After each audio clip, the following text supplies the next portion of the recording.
آپ جانتے ہیں کہ جنابت کا غسل اس کا شریعت نے مخصوص طریقہ بتایا ہے. یہ طریقہ آپ دھیان سے سن لیں. ویسے تو آپ کو آتا بھی ہوگا لیکن شاید کوئی کمی کوتاہی ہو تو وہ دور ہو جائے. تو میرے بھائی سب سے پہلے نیت آپ کے دل میں ہونا چاہیے کہ میں یہ وہ غسل کر رہا ہوں جو احتلام کی وجہ سے یا مصری کی وجہ سے میرے اوپر واجب ہو چکا ہے. ٹھیک ہے.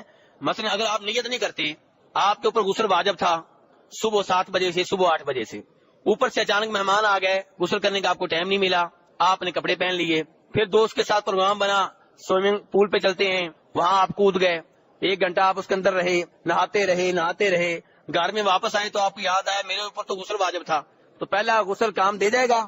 نہیں, کیونکہ آپ نے وہ غسل کرتے ہوئے نیت نہیں کی تھی کہ میں واجب غسل کر رہا ہوں. اس لیے غسل واجب کی نیت ضروری ہے, نیت دل میں ہوگی زبان پہ نہیں. اس کے بعد میرے بھائی آپ کیا کریں گے, 3 مرتبہ اپنے ہاتھ کو دھوئیں گے. اس پانی میں ہاتھ ڈالنے سے پہلے جو بالٹی میں موجود ہے, جو ٹب میں موجود ہے, جو تالاب میں موجود ہے, اس میں ہاتھ ڈالنے سے پہلے 3 مرتبہ آپ اپنے دونوں ہاتھ دھوئیں گے. یہ آپ کو میں خلاصہ بتا رہا ہوں جناب عائشہ اور جناب میمونہ رضی اللہ عنہما کی احادیث کا. غسل جنابت کا طریقہ ان 2 یعنی کہ آپ کی بیویوں نے بتایا ہے جو ہماری مائیں لگتی ہیں, ایک جناب عائشہ نے, ایک جناب میمونہ نے رضی اللہ تعالی عنہما. میں ان کا خلاصہ آپ کو بتا رہا ہوں. تو دونوں ہاتھ آپ 3 مرتبہ دھو چکے. اس کے بعد آپ دائیں ہاتھ سے پانی ڈالیں گے اور بائیں ہاتھ سے اپنی شرمگاہ کو اور اس کے ارد گرد کی جگہ کو دھوئیں گے جہاں جہاں گندگی لگی ہوئی ہے. اس کے بعد آپ بائیں ہاتھ کو دھوئیں گے اچھی طرح, یا مٹی سے یا پھر آج کل جیسے صابن آ چکے ہیں صابن سے آپ دھو لیں, ورنہ مٹی سے آپ دھوئیں تاکہ وہ گندگی اچھی طرح دور ہو جائے. اس کے بعد آپ کلی کریں گے. اس کے بعد آپ ناک میں پانی چڑھائیں گے اور نکالیں گے. اس کے بعد آپ چہرے کو دھوئیں گے. اس کے بعد آپ اپنے ہاتھوں کو کونیوں تک دھوئیں گے, دونوں ہاتھوں کو. اس کے بعد میرے بھائی میں ایک طریقہ پہلے مکمل کر لوں, اس میں 2 طریقے اصل میں آتے ہیں, ایک طریقہ مکمل کر لوں. اس کے بعد آپ کیا کریں گے, جب دونوں ہاتھوں سے آپ فارغ ہو گئے, اب آپ اپنے سر کے اوپر پانی ڈالیں گے. کیسے؟ دونوں ہاتھ بھر کے, یا آپ کے چلو یا لپ کہہ لیں, اس سے آپ پانی لیں گے اور سر پہ ڈالیں گے, پہلے دائیں سائڈ پہ پھر بائیں سائڈ پہ, اور ساتھ ساتھ اپنے بالوں کے اندر انگلیوں کو داخل کریں گے اور یہ پانی بالوں کی جڑوں تک پہنچائیں گے. آپ یہ عمل آپ نے کتنی مرتبہ کرنا ہے؟ 3 مرتبہ.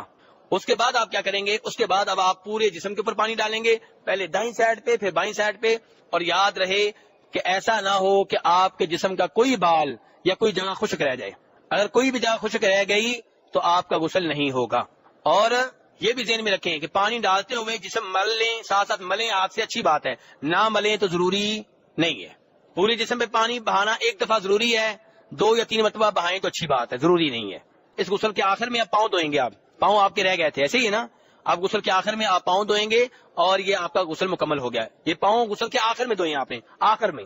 دوسرا طریقہ یہ ہے کہ آپ غسل شروع کرنے سے پہلے پورا وضو کر لیں, یعنی کہ آپ نے پہلے دونوں ہاتھ دھوئے, اس کے بعد آپ نے اپنی شرمگاہ دھوئی, پھر بائیں ہاتھ کو دھویا, اس کے بعد وضو کر لیں پورا وضو, یعنی کہ کلی, ناک, چہرہ, بازو, سر کا مسا, پاؤں بھی آپ نے پہلے ہی دھو لیے.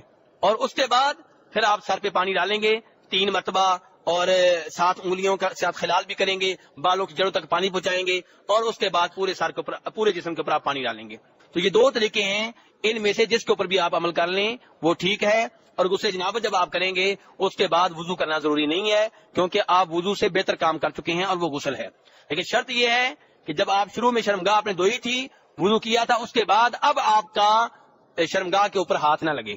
اگر شرمگاہ کے اوپر اب دوبارہ ہاتھ لگ گیا پھر دوبارہ وضو آپ کو کرنا پڑے گا. یہ ہے میرے بھائی غسل جنابت کا طریقہ.